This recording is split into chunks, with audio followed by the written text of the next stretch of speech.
So you've decided to sell your home.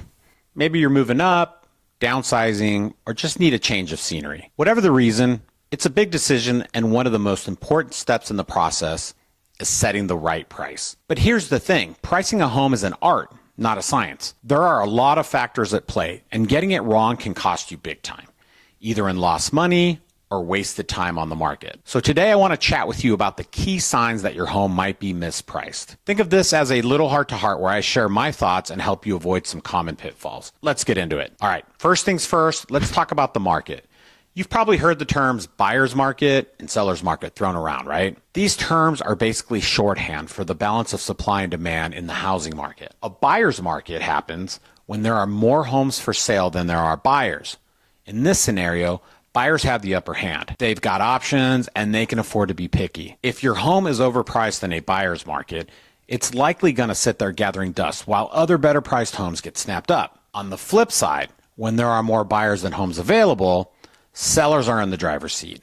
In a seller's market, you might think you can get away with pricing your home a bit higher, and maybe you can if you're smart about it. But even in a seller's market, overpricing can scare off potential buyers. Well, here's the kicker. The market doesn't care what you think your home is worth. It doesn't care how much you spent on that kitchen remodel or how much your neighbor got for their home last year. The market sets the value. And if you don't respect that, you could end up with a mispriced home. All right, let's get into the nitty-gritty. The first and perhaps the most obvious sign that your home is mispriced is a lack of showings or offers. Let's say you've had your home on the market for a few weeks, but crickets. No one's coming to see it, and your phone isn't ringing with offers. What's going on? Here's the deal. Buyers are savvy. They're scouring listings online, comparing homes side by side. And if your price doesn't match what they're seeing in the market, they're going to pass. They might love your home in theory, but if it's out of their perceived price range, they won't even bother scheduling a viewing. Now, sometimes the issue isn't the price itself, but how it's presented. If your home is priced just slightly above what similar homes are going for, buyers might think they can't afford it, even if it's within their reach. So they skip it altogether. On the other hand, if you're getting a lot of showings but no offers, that's a different story. It could be that your home is a great listing, but when buyers walk through, they don't feel like the price matches the value. Maybe the home needs more work than they anticipated, or maybe it's just not as impressive in person as it looks online. In either case, lack of offers or showings is a big red flag. It's telling you that something is off, and more often than not, it's the price. Let's say you're getting showings. People are coming through your home, but the feedback that you're getting isn't great. Maybe they're saying things like, it's nice, but not for that price, or we liked it, but it's overpriced compared to the others we've seen. When you start hearing this kind of feedback, it's time to pay attention. This isn't just people being picky. They're telling you that they see better value elsewhere. And here's where a little humility goes a long way. I know it's hard to hear negative feedback about your home after all. It's your home, right? But in the world of real estate, you have to put your personal feelings aside and listen to what the market is telling you. Here's a tip. If you keep hearing the same feedback from multiple potential buyers, it's time to reevaluate. Sometimes just a small price adjustment can make all the difference. It can shift your home from being seen as overpriced to being seen as a great deal. And that's when the offers start coming in. Next up, let's talk about time on the market. If your home has been listed for longer than the average time in your area, that's a clear sign something's off. Now, what's too long?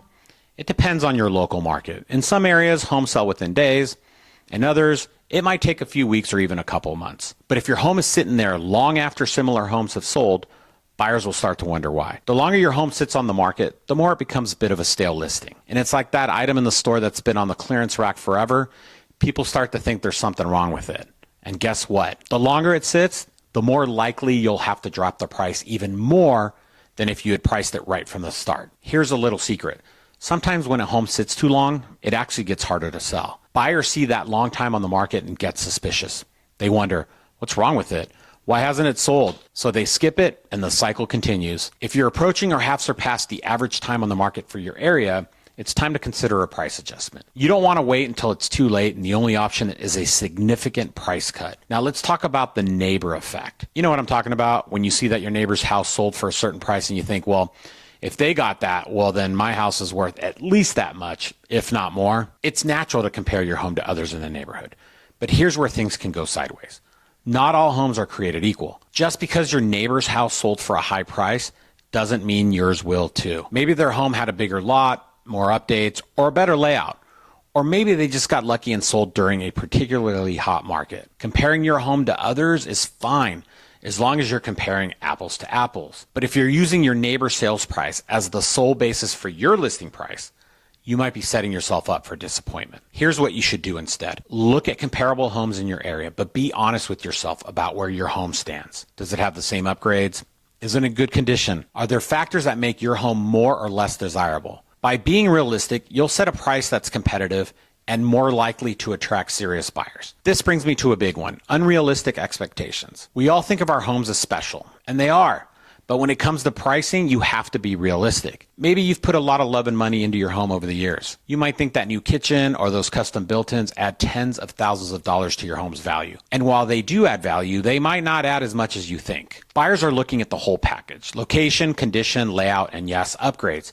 But they're also looking at the price compared to other similar homes. If your expectations are out of line with what the market is willing to pay, your home is likely mispriced. Another thing to consider is the emotional attachment we have to our homes. This can cloud our judgment when it comes to pricing. You might remember all the memories you've made in your home, but buyers see it as a product. It's a harsh reality, but it's true. The best approach? Work with the real estate professional who can provide an objective assessment. They can help you set a price that reflects the true market value of your home rather than what you hope it's worth. Let's say you've already tried reducing the price, but it's still not selling. This is a tough spot to be in. And it's a strong sign that your home was significantly overpriced from the get-go. When a home is initially priced too high, you often end up chasing the market down. You reduce the price, but by the time you do, the market has shifted and your home is still overpriced. It's like trying to catch a moving train. You're always a step behind. If you've done a couple of price reductions and haven't seen any improvement in buyer interest, it's time to reassess. You might need to make a more substantial adjustment just to get back in line with what the market is willing to pay. Here's the thing. Buyers notice price reductions, and they often wonder why the price keeps dropping. In their minds, multiple reductions can signal desperation or that there's something wrong with the property. The last thing you want is for buyers to start thinking, what's the catch? If you find yourself in this situation, it might be time for a more dramatic move. Either a significant price drop to bring the property in line with market expectations, or pulling the home off the market for a while to reset the perception. Sometimes taking a step back, reassessing, and relaunching with a fresh strategy can make all the difference. But here's a key takeaway. Don't get caught up in the mindset of we can always lower the price later. It might seem like a safe approach. Starting too high can actually cost you more in the long run, both in terms of final sale price and the time your home spends on the market. Let's be real. Most buyers start their home search online these days. They're scrolling through listings on Zillow, Realtor.com, or whatever app they prefer, looking for that perfect place. If your home is priced above what similar homes are listed for, it might not even show up in the search results. Or if it does, it gets passed over quickly because it doesn't stand out as a good deal. Photos and descriptions play a huge role too, of course. But price is the gatekeeper. If the price isn't right, all the professional photography and clever copywriting in the world won't help. So if you're noticing that your listing isn't getting the online attention you expected, it might be time to revisit the price. You want to make sure your home is showing up in those filtered searches and catching the eye of potential buyers who are looking in your price range. Sometimes you might get plenty of showings, but they're not from the right buyers. You know, the ones they love the house, but they can't afford it, or they're looking for something completely different. If this is happening, it could be a sign that your home is priced incorrectly.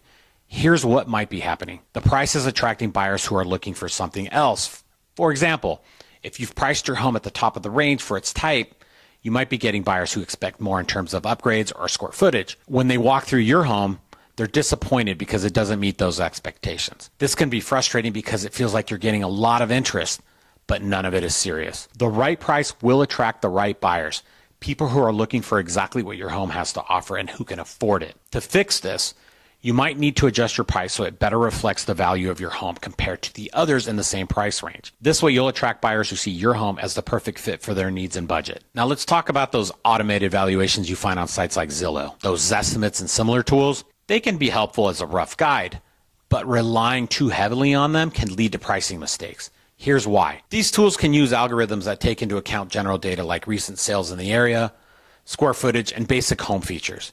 But they don't know the specifics of your home. They can't see your custom upgrades, the condition of your property, or the unique selling points that make your home stand out. Or conversely, the drawbacks that might make it less appealing compared to other homes. Because these tools are based on broad data, they can sometimes be way off the mark. If you're setting your price based on an automated valuation without considering a detailed market analysis, you could be mispricing your home, either too high or too low. My advice, use those online estimates as a starting point, but always back them up with a comparative market analysis done by a real estate professional. They'll look at similar homes that have recently sold in your area and consider factors that automated tools just can't capture. We touched on this earlier, but it's worth diving into a bit more.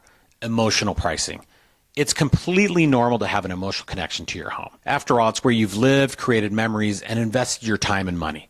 But when it comes to selling, those emotions can cloud your judgment. Maybe you're thinking, I love this home so much, someone else will love it too, and they'll pay top dollar for it. Or perhaps you're holding out on a specific price because that's what you feel the home is worth to you. But the truth is, the market doesn't factor in your personal attachment. It only cares what buyers are willing to pay. Emotional pricing could lead to overpricing, which, as we've discussed, comes with a whole host of issues. Longer time on the market, fewer offers, and eventually price reductions. To avoid this, try to separate your emotions from the pricing process. Trust your real estate professional's advice and focus on what the market data is telling you. Remember, the goal is to sell your home, not to hang on to it because of emotional reasons. The right price will help you achieve that goal quickly and efficiently. So what's the big takeaway here? Pricing your home right from the start is crucial.